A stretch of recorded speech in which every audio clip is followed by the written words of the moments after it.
March 1944. 23,000 feet over Germany. A B-17 limped into enemy airspace, slow, exposed, and moments from death. In the tail turret sat a gunner the crew barely knew. A man whose reputation whispered one thing: he never waited to die politely. When 12 Bf-109s formed up for the kill, he broke every rule in the manual. No warning, no hesitation. He opened fire at impossible range, scattering veterans who expected an easy target. In 4 minutes, chaos replaced certainty. Hunters fell from the sky, and a single gunner proved one truth the Air Force never forgot: aggression keeps you alive. This is the story of how one tail gunner's fearless, near-suicidal strategy reshaped aerial warfare, how raw instinct turned into doctrine, and how the most vulnerable seat on a B-17 became its most lethal asset. Michael Donovan came out of South Boston, a place where survival depended on swinging first and harder. His father hauled cargo on the docks. His brother fought in Golden Gloves rings. Mike learned young that hesitation invites pain, but action keeps you standing. By 17, he'd survived over 30 street fights, lost only 4, and earned a reputation for starting late but finishing strong. After Pearl Harbor, Donovan joined the Army Air Forces. They tried placing him on ground crew.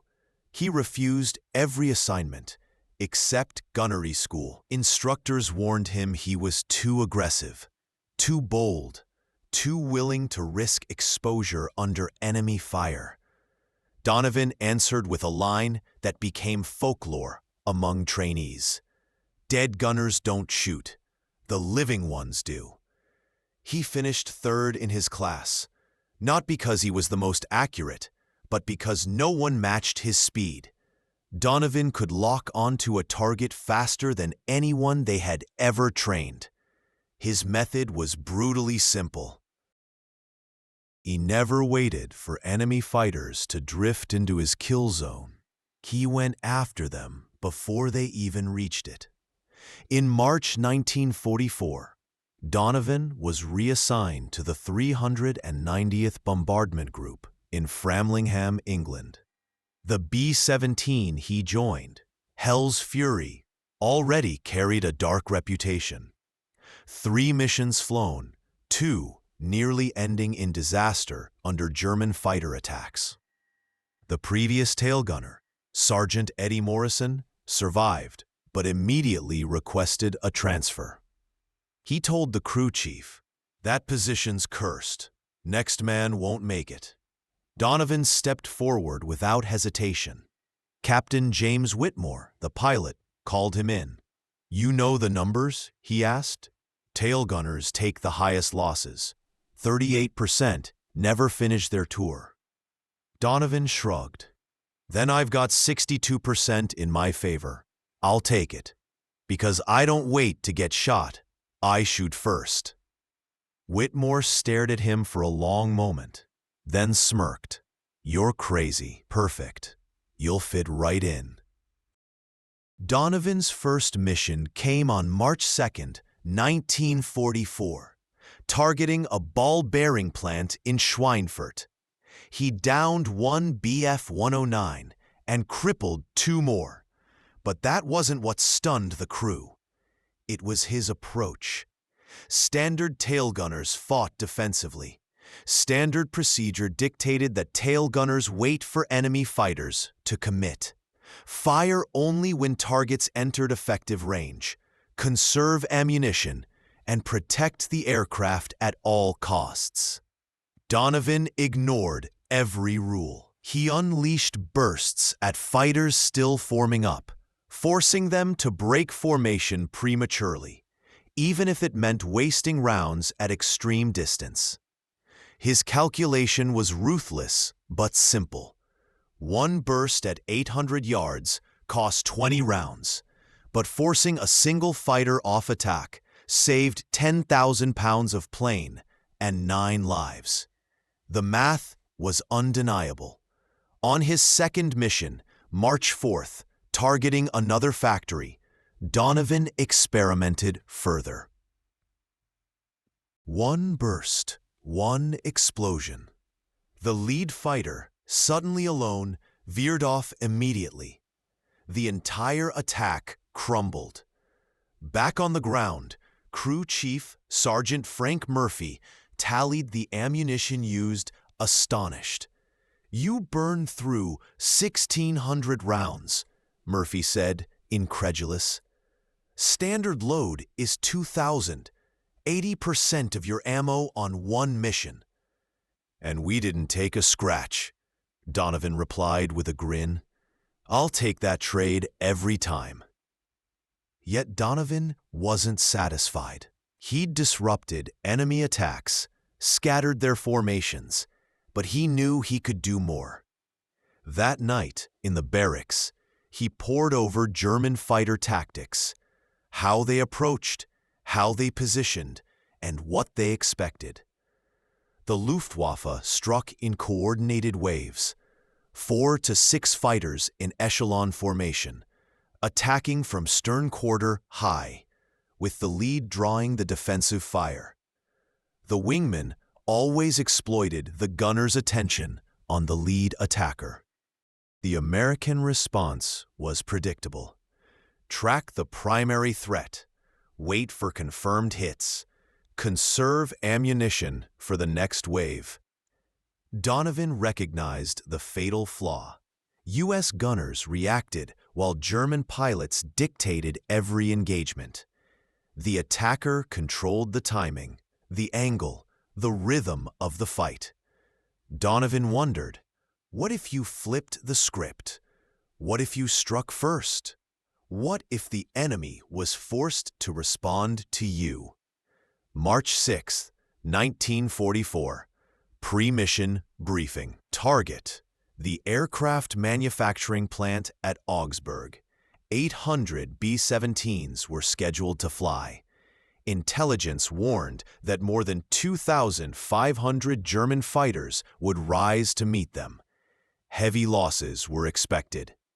Whitmore gathered his crew in the dim briefing room. "This one's going to be brutal," he said. "Stay sharp. Stay alive." Donovan raised his hand. "Request permission to try something different, sir." Whitmore squinted. "Such as?" "Aggressive fire. I want to engage them before they start their attack run. Make them defend instead of attack." Whitmore shook his head. "You'll burn through your ammo. You'll be empty before the real fight." "Or I'll stop the fight from ever happening," Donovan replied. "Sir, we've played defense for 2 years. 38% of tail gunners don't finish their tour. Maybe it's time we stopped waiting to get shot." Whitmore thought it over, then finally nodded. "You get one mission to prove it. If we get torn apart, you're off the guns. Deal?" They lifted off at 06:47 hours, formed up over East Anglia, climbed to altitude, crossed the Channel, entered German airspace at 08:24. Everything followed the usual rhythm until 09:19, when the calm shattered. "Fighters, 6 o'clock high, 12 bandits." Donovan swung his twin 50s around. 12 Bf-109s, 2,000 yards out, organizing for a coordinated strike. Standard protocol: wait for the commit, engage the lead attacker. Donovan ignored both rules. He opened fire immediately at maximum range. Low chance of hits, high chance of disruption. Tracers stitched the sky, missing by wide margins, but the impact was instant. The German formations scattered. The lead fighter broke right. Wingmen faltered, and the attack collapsed before it began. "Donovan, cease fire," Whitmore barked. "You're wasting ammo." "Negative, sir," Donovan said calmly. "Watch what happens next." The BF-109s regrouped, but now their approach was hesitant. No aggressive dive, only cautious probing. The initiative had shifted. Donovan tracked the new lead fighter, waiting until it reached 1,500 yards before opening fire again. Short, controlled bursts. He wasn't aiming to score hits, only to intimidate. The tactic worked. The formation splintered once more, but one BF-109, the wingman on the left, held steady. Aggressive, experienced, unshaken. Donovan immediately recognized the type, a veteran pilot who wouldn't be cowed by intimidation alone. He adjusted his strategy, letting the fighter close. 1,400 yards, 1,300, 1,200, the range where most gunners would have unleashed sustained fire. Donovan stayed patient, calculating, and deadly. Donovan let the German fighter close further. 1,100 yards, 1,000. Now it filled his sights. He fired. Not a short burst, but a sustained hail of lead. 200 rounds in 3 seconds. The concentration of fire was brutal. The BF-109 tried to break away, but it flew straight into the stream of tracers. The engine erupted. The aircraft disintegrated, fragments tumbling toward the earth. "Good kill," the radio operator called. Donovan just splashed one. But Donovan didn't celebrate. He was already scanning for the next target. The remaining 11 fighters regrouped, now wary of the deadly tail position. They adjusted tactics, attacking from multiple angles to divide his focus.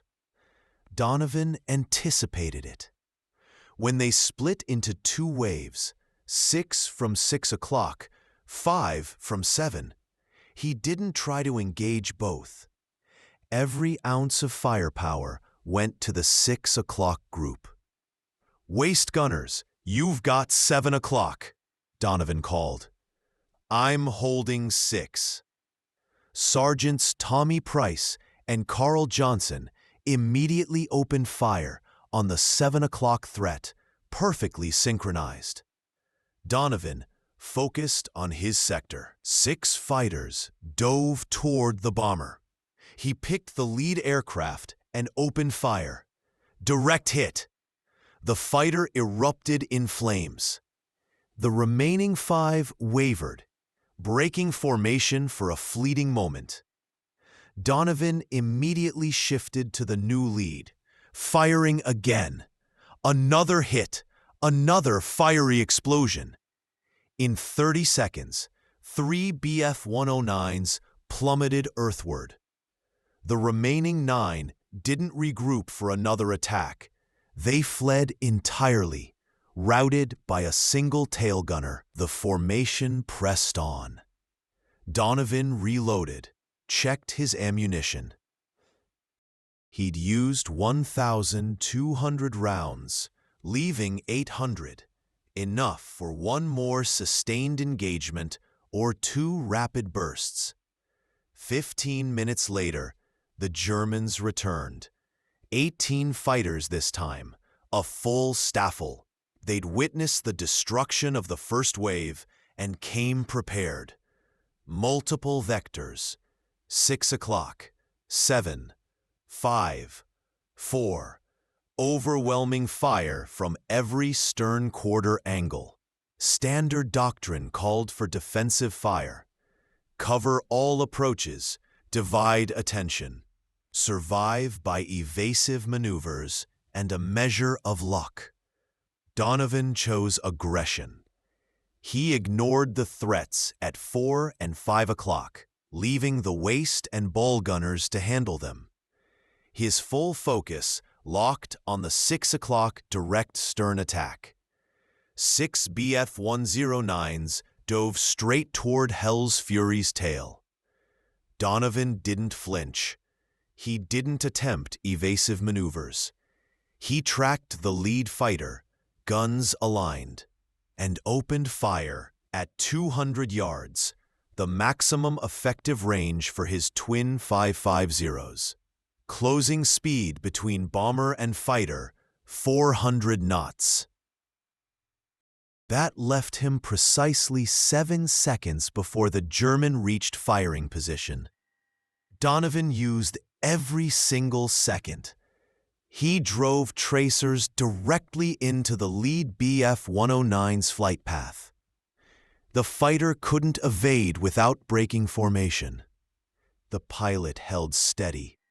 Fatal mistake. At 800 yards, Donovan's rounds found metal. The canopy shattered. The aircraft rolled inverted and plummeted earthward. 5 remained. 400 yards between them and Hell's Fury. 3 seconds to impact. Donovan swung to the next fighter. No time to aim properly. Pure instinct. He fired where the target would be in 2 seconds, not where it was. Physics dictated the kill. The second BF-109 collided with his tracers. Engine cowling disintegrated. The fighter erupted in a massive orange fireball, debris scattering across the sky. The final 3 broke formation instantly, abandoning any attempt at another pass. Defensive maneuvers only. Fleeing a single tail gun. 7. Jesus Christ! Whitmore's voice crackled over the intercom. Donovan had just splashed 2 more BF-109s in 3 seconds. But there was no celebration. He was reloading, his final ammunition belt, 400 rounds left, and the mission was only halfway complete. They still had to reach the target, release the bombs, and fight their way back through the same fighter-infested skies. The formation pressed on toward Augsburg. At a distance, the remaining 12 German fighters from the original 18 regrouped. Direct stern attacks had cost them too much. They needed a new approach. What came next stunned everyone. The fighters didn't strike. Instead, they shadowed the bombers, staying just outside gun range, waiting. Whitmore recognized the pattern instantly. They're calling in reinforcements. We're about to get hit by everything they've got. 10 minutes later, radar confirmed it. 36 fighters inbound.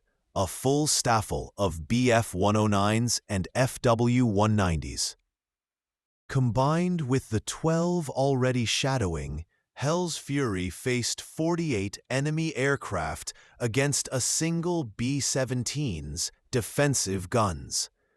Standard procedure: radio for escort, form a tight Titan formation, maximize overlapping fire, and hope coordination keeps you alive. But Hell's Fury had slipped out of formation during the earlier engagements. The nearest friendly bomber was 3 miles away. No P-51 escorts in sight. They were alone. Donovan checked his belt. 380 rounds left against 48 fighters. The math didn't work. Not unless he changed the equation. "Captain," Donovan called over the intercom, requesting permission to try something. "What?" "Attack." Silence filled the headset. Then Whitmore's voice came through, steady, controlled. "Explain. Those fighters are forming up for a coordinated strike. Give them 2 minutes, and they'll hit us from every angle at once. We can't defend against that, but we can break their formation before they're ready. If I fire now, while they're still organizing, I can scatter them. You'll burn through your ammo in 30 seconds. Then I'd better make those 30 seconds matter, Donovan replied. Sir, defensive tactics don't work when you're outnumbered 20-1. Our only chance is hitting them while they're vulnerable. Whitmore hesitated 3 seconds, then made his call. Do it. And Donovan, if you get us killed, I'm writing your family a very angry letter. Donovan didn't waste a single heartbeat. The German formation sat 2,000 yards out, still weaving into attack vectors, lead elements aligning angles, trailing wings settling into support slots. It was the most dangerous moment for them, and the perfect moment for him. He opened fire, not short bursts, not warning shots, but a full throttle, maximum sustained barrage. 200 rounds in 8 seconds ripped through the heart of the formation, targeting not individual planes, but the empty air where coordination lived, where spacing and discipline maintained order. The results were instantaneous and catastrophic. One Bf-109 erupted in flames and plummeted earthward. 2 others collided while trying to evade the wall of tracers. The entire formation, 48 fighters, fractured into chaos. No vectors, no timing, no plan. Just raw survival as aircraft scattered in every direction. Holy, Whitmore started, but never finished. He didn't need to. Every man on Hell's Fury had just witnessed a single tail gunner dismantle the largest coordinated German assault they had ever seen. But Donovan didn't celebrate. He knew the truth. He hadn't won. He had only bought them time. 2 minutes, maybe less. The Germans would regroup, angrier than ever. They were angry now, aggressive and vengeful. The next wave would come fast and furious, and Donovan had only 180 rounds left. The German fighters regrouped faster than anticipated, just 90 seconds. This time, there was no coordination. They swarmed. 12 fighters dove from 6 o'clock simultaneously. No formation, no strategy, only overwhelming violence. Donovan selected his targets with precision. Not the closest, not the boldest, but the psychological center of the swarm, where the pack drew its courage. He unleashed 30-round bursts into 3 consecutive aircraft. All 3 were hit. 1 exploded, 2 trailed smoke and broke off. The remaining 9 closed in, now within 400 yards. Cannon fire lit the sky as 20-millimeter rounds streaked past Hell's Fury's tail. Some connected, metal shrieking as the bomber shuddered. Donovan stayed focused. Target burst, target burst. Mechanical precision, no fear, no hesitation. Another Bf-109 fell, then another. 5 remained. 200 yards, point-blank range. Donovan could see the pilots' faces, young, determined, professional. He fired anyway. 2 more fighters erupted in flames. 3 survivors broke off at just 100 yards. Too close. Risk of collision now outweighed any hope of another kill. Donovan tracked one last fighter. Squeezed the trigger. Nothing. Silence. The guns were empty. he had burned through his final 180 rounds in just 45 seconds, dropping 6 fighters in that engagement alone. But now he was defenseless. "I'm out," Donovan reported over the intercom. "Dry on all guns." "Copy," Whitmore replied. "Damage report. Anyone hit?" The crew checked in. The ball turret had taken minor damage. The rudder showed stress fractures. But every man was alive, and the aircraft remained operational. Hell's Fury could still fly, could still fight, but not from the tail. And the German pilots knew it. They regrouped one last time. 27 aircraft remained from the original 48. They had lost 21 fighters to a single bomber, to a single gun position. The losses were catastrophic, unacceptable, humiliating.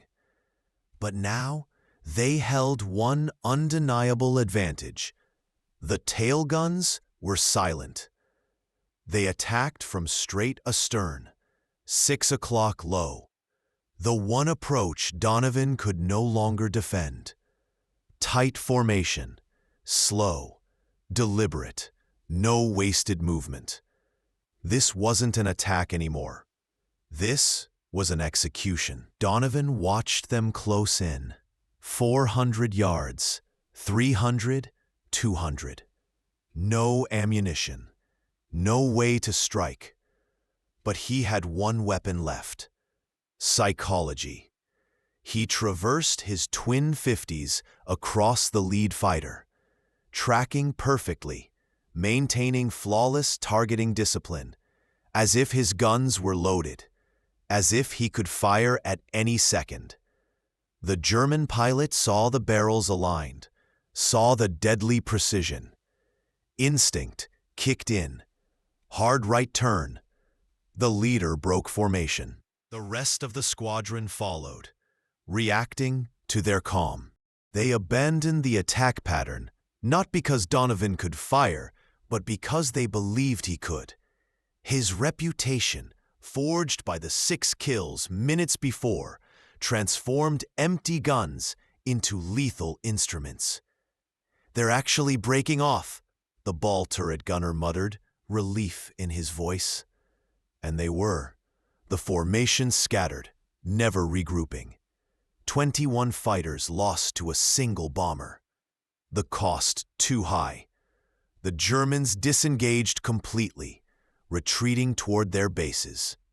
Leaving Hell's Fury alone in hostile skies, its tail guns empty, but its crew victorious. The bomber formation pressed on to Augsburg, dropped their payload, obliterating the aircraft factory, and flew home through 3 more fighter contacts, but none dared engage Hell's Fury. Word had spread through German radio. One B-17 with an insane tail gunner had single-handedly destroyed 21 fighters. The message was clear: avoid that aircraft. Too dangerous. Too costly. Hell's Fury touched down at Framlingham at 16:47 hours, 9 hours after takeoff. Donovan climbed out of the tail, hands steady, no tremors, no visible stress. The ground crew swarmed, assessing the damage. 47 bullet holes, 13 cannon strikes, a destroyed hydraulic line, cracked rudder, but the bomber had survived. Crew Chief Murphy inspected the tail gun position and the ammunition boxes. Completely empty.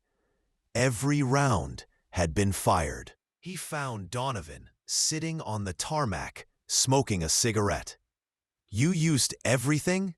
Murphy asked. 2,000 rounds, every bullet we loaded. "Had to," Donovan replied. "Couldn't afford to waste any." Whitmore approached. "How many did he get?" Murphy checked his notes, cross-referenced the crew reports. listened to the radio intercepts, and confirmed visual sightings from the escort fighters who finally caught up near Augsburg. 12 confirmed kills, Murphy said. 4 probables, 3 damaged. Whitmore stared at Donovan. You destroyed 12 fighters in one mission. 19, counting probables and damaged, Murphy added. All in 4 minutes of sustained combat. The story spread through the bomber group before sunset. By morning, every tail gunner at Framlingham was asking for Donovan's methods. By afternoon, pilots from other groups were requesting briefings. By evening, representatives from 8th Air Force Headquarters arrived to question him. Major General Frederick Anderson, commanding officer of ETO Bomber Command, came in person. He found Donovan in the enlisted barracks, calmly cleaning his guns. Routine maintenance, nothing dramatic. Anderson introduced himself. Donovan snapped to attention. At ease, Sergeant, the general said. I'm here to understand what happened yesterday. Donovan explained his philosophy. Aggressive fire, psychological disruption, striking during the enemy's formation phase, and exploiting the critical window before German coordination locked into place. Anderson listened in complete silence, absorbing every detail. When Donovan finished, the general asked only one question. Can you teach this to the right men? Donovan shook his head slightly. Not everyone has the temperament. You need gunners who think like fighters, men who see opportunity instead of danger, who'd rather strike first than brace for impact.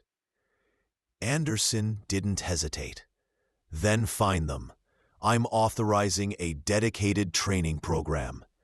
You will design the doctrine, choose the candidates, and reshape tail gun tactics for the entire 8th Air Force. Effective immediately, Donovan was reassigned to training command. He hesitated. Sir, I'd rather stay with my crew. Anderson was blunt. Your crew doesn't need you anymore. They're alive because of what you did. Other crews are dying because their gunners don't know what you know. Which is more important, 9 men or 9,000? The answer was obvious. Donovan accepted the assignment. Over the next month, he developed what became known as the Donovan Doctrine, a revolutionary approach to aggressive tail gunnery. The core principles were simple but transformative. First, seize the initiative. Don't wait for enemy fighters to attack. Strike first. Strike fast. Engage the enemy during their formation phase. Force them to react to you instead of executing their plan. That was the second principle. Psychological warfare. Your opening burst didn't need to destroy the target. It needed to rattle the entire formation, make them cautious, hesitant, unsure of their own attack. Third came focus fire. When outnumbered, never scatter your attention. Concentrate all firepower on the most dangerous sector and trust the other gun positions to control the rest. The fourth principle was ammunition economy through aggression. 30 well-timed rounds that forced 12 fighters to break formation were more valuable than 300 rounds fired at scattered, uncoordinated targets. Prevention costs less than reaction. And finally, the fifth principle, accept risk. Traditional doctrine kept gunners defensive, and defensive gunners died in high numbers. Aggressive tactics increased personal exposure, but dramatically reduced bomber losses. It was a simple equation: individual risk for collective survival. The mission mattered more than the man. Naturally, the Donovan Doctrine drew immediate resistance. Old-school gunners called it reckless, dangerous, suicidal even. Command officers fretted over ammunition waste. Conservative tactics instructors labeled Donovan's methods suicidal. But the numbers didn't lie. In March 1944, before his tactics spread, tail gunner casualty rates in the 8th Air Force averaged 38%. By June 1944, after aggressive fire doctrine had been widely adopted, that rate dropped to 23%. Same missions, same enemy, different tactics, a 15% reduction in casualties. Yet statistics on survival only told part of the story.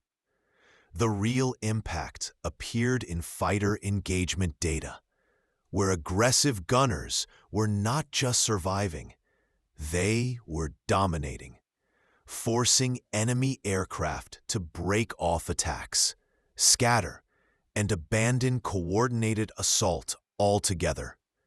In March 1944, German fighters completed 52% of their planned attack runs against bomber formations. By June, that rate had dropped to just 27%. Aggressive tail gunner fire disrupted enemy coordination so thoroughly that more than half of all planned attacks were aborted before the fighters even reached firing position. The psychological impact extended far beyond individual missions. German pilots began actively avoiding bombers known to have aggressive gunners aboard. Radio intercepts captured squadron leaders, issuing warnings to their pilots, steering them away from specific American formations. Fearful of the deadly tail defenses they had learned to respect. The mere reputation of aggressive defense created an immediate tactical advantage. Between March and August 1944, Donovan trained 300 tail gunners. Each underwent 2 weeks of intensive instruction, live fire exercises, simulated fighter attacks, and rigorous psychological conditioning. Mental preparation was as critical as technical skill. Donovan's favorite maxim became the cornerstone of the program. Fear happens when you react. Confidence happens when you act first. But not every candidate succeeded. The aggressive doctrine demanded a rare combination of traits: decisiveness under pressure, comfort with risk, and the ability to maintain focus amid chaos. Roughly 30% of candidates washed out. They couldn't overcome defensive instincts, couldn't embrace the required aggression, couldn't accept the calculus of risk. Those who passed became legends. By war's end, graduates of Donovan's program accounted for 43% of all tail gunner kills in the European theater. They developed innovations Donovan had never taught, evolving the doctrine beyond its creator. One graduate, Sergeant Thomas Bailey, destroyed 16 fighters in his first 4 missions, a testament to the program's lethal effectiveness. Another example was Sergeant Robert Chen, who survived 27 missions without sustaining serious damage to his gun position. The Donovan Doctrine didn't just increase kills, it drastically improved survival rates through deterrence. German pilots quickly learned to recognize aggressive tail gunners. The signs were unmistakable: early opening fire at extreme range, sustained barrages rather than cautious bursts, tracers sweeping directly through the formation's core. When enemy pilots observed these indicators, they abandoned their attacks immediately. The cost of engaging a well-trained, aggressive defender far outweighed the potential payoff of downing a single bomber. The psychological edge had become a weapon as lethal as the guns themselves. By the summer of 1944, Luftwaffe training manuals included entire sections on American aggressive gunner tactics. The prescribed countermeasures were simple. Avoid. Find easier targets. Do not engage bombers with active, aggressive tail defense. The psychological balance had reversed. Now, German pilots feared American gunners more than the gunners feared them. Donovan's personal combat career ended with that legendary March 6th mission. He never flew another combat sortie, spending the remainder of the war training others. But his influence stretched far beyond the 12 confirmed kills. Conservative estimates credit the Donovan Doctrine with saving 300 American bombers and 3,000 airmen. The ripple effect of preventing successful German attacks reshaped the entire European air campaign. After the war, military historians meticulously studied Donovan's tactics. The principle of aggressive defense became codified in aerial combat doctrine across multiple nations. The Soviet Union, Britain, and even post-war analysis in Germany acknowledged its effectiveness.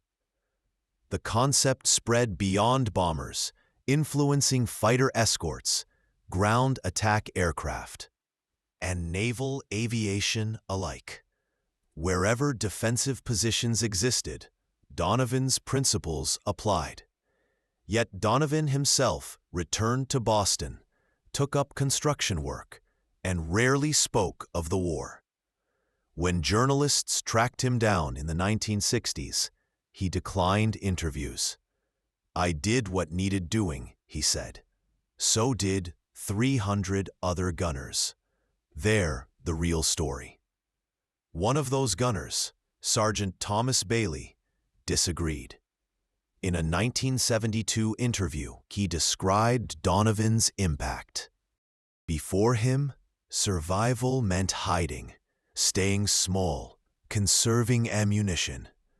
Mike taught them differently.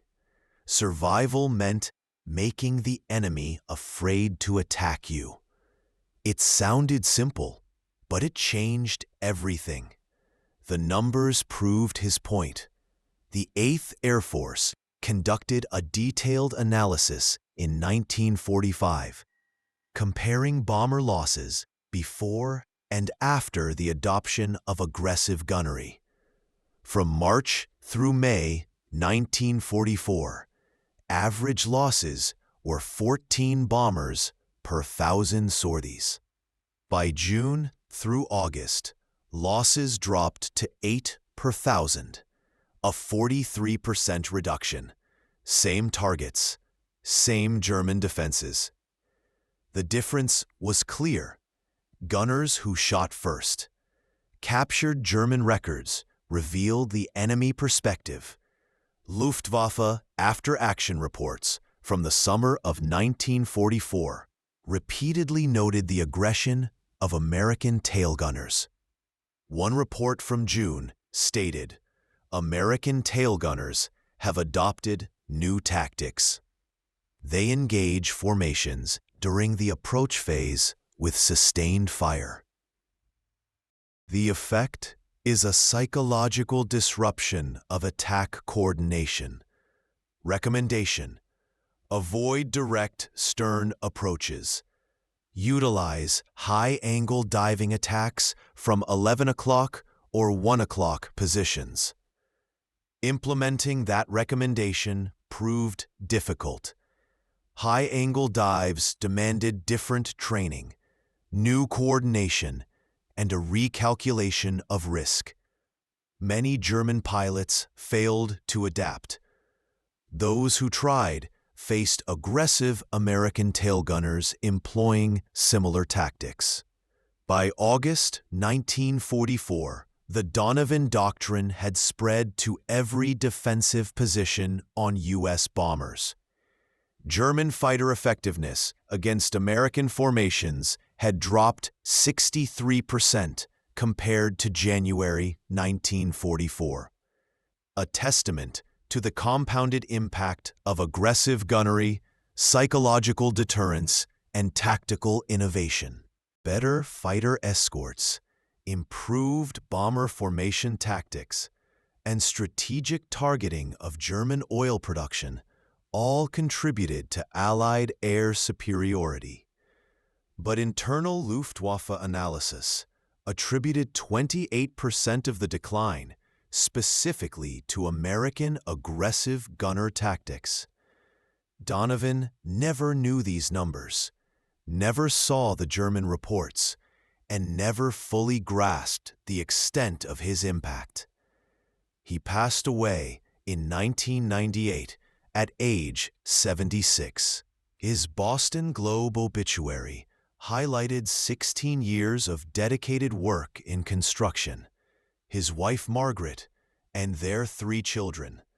One paragraph mentioned his wartime service as a tail gunner in the 8th Air Force, noting that he developed new tactics, but it made no mention of his 12 kills in 4 minutes, the 300 gunners he trained, the 3,000 lives saved, or how one South Boston street fighter fundamentally reshaped aerial combat doctrine for every nation that studied his methods. His funeral drew only 17 people, mostly family, 2 war buddies, no military honor guard, no 21-gun salute, just a quiet service at St. Augustine Cemetery. The priest performing the service had no idea about March 6, 1944. He didn't know about the Donovan Doctrine. He didn't realize he was burying a man who had forever changed the course of aerial warfare. But the other tail gunners knew. Every veteran of the aggressive gunnery program understood the significance. They had gathered the night before at a bar in South Boston, raising glasses, telling stories, remembering the man who had taught them to shoot first and intimidate the enemies who sought to kill them. Bailey, now 74, gave the toast. Mike Donovan never considered himself special, just a guy doing his job. But that job had saved 3,000 lives. Every bomber that made it home because German fighters broke off their attacks. Every gunner who survived his tour because he learned to be aggressive instead of defensive. Every mission that succeeded because the enemy was too frightened to engage. That is Mike Donovan's legacy. Not 12 kills, 12,000 lives. The Donovan Doctrine remains a cornerstone of modern aerial combat training. Fighter pilots study aggressive engagement principles. Gunners on transport aircraft learn psychological intimidation tactics. Even modern missile defense systems incorporate the concept of early engagement to disrupt enemy coordination. March 6, 1944, lasted 4 minutes. 1 tail gunner, 12 enemy fighters. A moment when defense became offense, when reaction became action, when a South Boston street fighter proved that survival doesn't come from hiding. It comes from making your enemy too scared to fight. Michael Donovan fired 2,000 rounds, destroyed 12 aircraft, saved 3,000 lives, and changed warfare forever. not because he was exceptional, but because he refused to wait for death to find him. He went hunting first. If this story moved you, please like and subscribe. Your support helps preserve these histories. Share in the comments where you're watching from. We honor the courage of these men by remembering their names. Thank you for keeping their stories alive.